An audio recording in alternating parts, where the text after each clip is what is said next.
Okay, so you want to know about Alarife. All right, well, the first place you start is Alarife means master builder, the translation in English.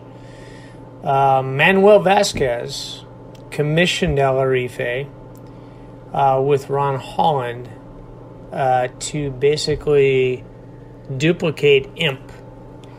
IMP had won the SORC in 1983, and basically Manuel Vasquez was looking to have that boat built here in Mexico, in Acapulco, at Acapulco Yacht Club, to race against the Nelson Merrick 41s that were soon to be on, as well as a number of other IOR 40s. So basically, Manuel Vasquez got Ron Holland to come to Mexico, commission him to come and build the boat on site in Mexico. And it's a duplicate of IMP, right down to the superstructure and everything, all the way around. He said, I just want the same boat. So Ron Holland came and spent a whole bunch of time back and forth to Acapulco and Mexico City to put it together. At the time, Manuel Vasquez was living in Mexico City and racing out of Acapulco. Alarife is here in Puerto Vallarta now, but Puerto Vallarta wasn't even thought of back then. So all of the racing for Mexico, and this is right up against the Olympics, after the Olympics in Mexico City as well. And Acapulco had built up radically coming out of, I think it was the 57 Olympics, to get into yachting. So by the 80s, you had Acapulco radically built. It was the place everybody went when you were thinking of Puerto Vallarta. Or excuse me, of Acapulco, with the exception of Houston coming here and shooting movies in Puerto Vallarta. Okay, so the life of Alarife. Alarife ran hardcore through all of the Acapulco races that were going on down there. There used to be a U.S. to Acapulco race way back. And then what morphed out of that was the development of the San Diego and Puerto Vallarta races, ending up in Manzanillo, and what became the Mexorc. And through the very beginning of that, with Chato Sainz, Rogelio Partida, and Ernesto Altman, those three guys were the ones that formed the Mexorc. And Manuel Vasquez was a big fixture in the beginning of the Mexorc coming up to Manzanillo. The San Diego race that we have coming into Puerto Vallarta actually used to run San Diego to Manzanillo. And as a kid, I grew up in, aside from the Ensenada race, we had the Manzanillo race. And then you would have the Mexorc after that in Santiago. So all the race boats would come up from Acapulco, and all the race boats would come down from California or wherever, and we would have the Mexorc in Santiago Bay, and we were based out of Las Hadas in Manzanillo. Manuel Vasquez won a bunch with his boat.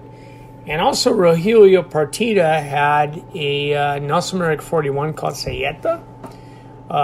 There are a bunch of Tate. There are a bunch of them of all that same vintage around the 40-foot range that came out of the early to mid-'80s that were just taken care of really, really well. And that was a major class. That was a huge class going into Mexico. So Alarife made its way to Puerto Vallarta when Manuel Vasquez ended up moving to Guadalajara. Now, Manuel Vasquez is a builder.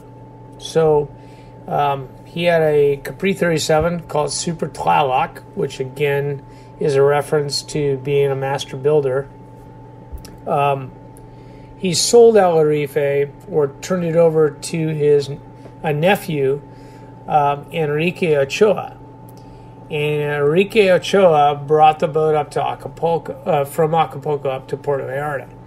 And we had it in Puerto Vallarta in the beginning, and Enrique's a good friend. We actually put together a really fun sailing program with Alarife and bringing it back to level sailing. And we used to put together a program with a bunch of kind of during the year cruisers that were in Puerto Vallarta. This is before we had Paradise Village and before we had La Cruz. We'd have our Thirsty Thursdays, which was like a beer can. And we would get cruisers that are in, and also some locals, and we would have Thursday sailing and set something up. But we would always go out with Alarife. And the whole plan was out of the harbor, go do our practice or go do a Thursday Thursday course, which was a long distance course. And then our funnest part of the whole thing was freaking out the harbor master and coming in, especially in the summertime, coming back into the harbor, sail up the channel past Opequimar with a spinnaker up, with a reacher up, and do our best to get past Opequimar all the way to main channel and the cut east down the drop channel, and basically be able to turn the corner, go down that channel under full spinnaker and do a douse at the base of the basin, and then sail back upwind with the main of Genoa. And then always we were about putting it in the slip, no motor. So that's kind of the way it went with Alarife, with Enrique Ochoa, building up to about 2000. We had a team off of Alarife mixed with a bunch of other cruisers that raced with me on Dreadnought in Capri 37 class 1 design in what was then still Rolex Mexorc, and we won the class against all the nationals with a pickup team on Dreadnought, and it was pretty cool. And what's important about that is the team that was on board for Alarife, the primaries off of that team, with Dreadnought, the primary team that came off of Dreadnought went back on Alarife the following year in 2001, because at that time we still had Mexorc every year.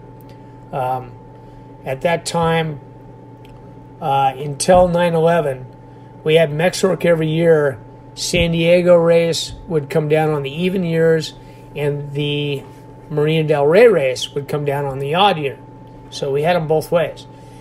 Anyway, so 2001, we had the primaries off of Dreadnought, back onto Alarife, and Enrique Ochoa had a partner, Senor Pedersen, out of Guadalajara, that had a whole bunch of kids. He had his own kids, as well as a number of others that were either seniors in high school or, new into college, that we brought on the boat specifically to race Mexorc in 2001.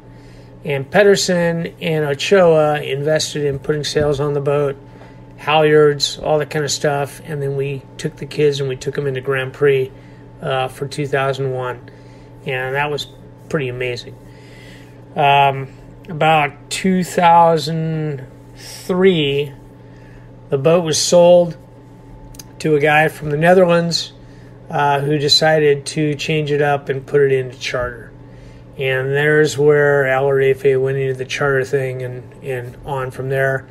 I don't know how far you want to go into talking about the grounding 2 years ago, but we can talk about that later. Come back with the questions, and I can hit you up on all that. All of the keel work, all of the structures, everything for that boat was done in Mexico.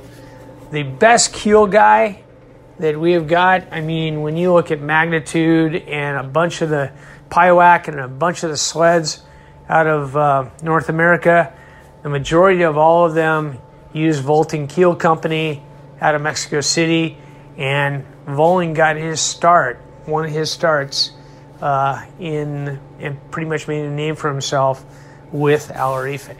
So quite a legacy. All right, I'll talk to you later about it, Fred. Okay, man. Bye-bye.